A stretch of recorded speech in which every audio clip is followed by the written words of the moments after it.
ఈరోజు రాత్రి ఈ విషయం తెలిసిన నువ్వు ఛత్తీస్గఢ్ లో 1వ తారీఖునట 1000 మంది క్రైస్తవులను చంపితే గనక చంపాలి అని పిలుపునిచ్చారు ఒక ధర్మగురువు. ధర్మప్రభువులు చంపడమే తెలుసు. ఈ రాజు, నీ రాజు, ఈ రాజుకు చంపటం కాదు, కమ్ రా అని మరణాన్ని ఆలింగనం చేసుకోవటం నేర్పించాడు. హల్లెలూయా. ఏం ఆలింగనం చేసుకోవటం నేర్పించాడు? మరణాన్ని ఆలింగనం చేసుకోవటం నేర్పించాడు. ఎందుకో తెలుసా?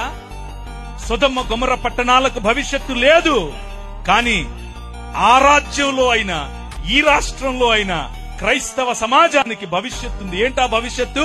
పునరుత్థానం. హల్లెలూయా. పునరుత్థానం కలిగి మనం లేవబోతున్నాం. పునరుత్థానం కలిగి మనం లేచినప్పుడు ఈ ప్రపంచం చూడబోతోంది ద కింగ్డమ్ ఆఫ్ గాడ్, దేవుని రాజ్యం. ఇది ప్రకటించడానికి మీ రాజు వచ్చాడు. మతం కడతానంటే ఎట్లా? మనం మతమూలం కాదు, రాజ్యం, దేవుని రాజ్యం, ద కింగ్డమ్ ఆఫ్ గాడ్.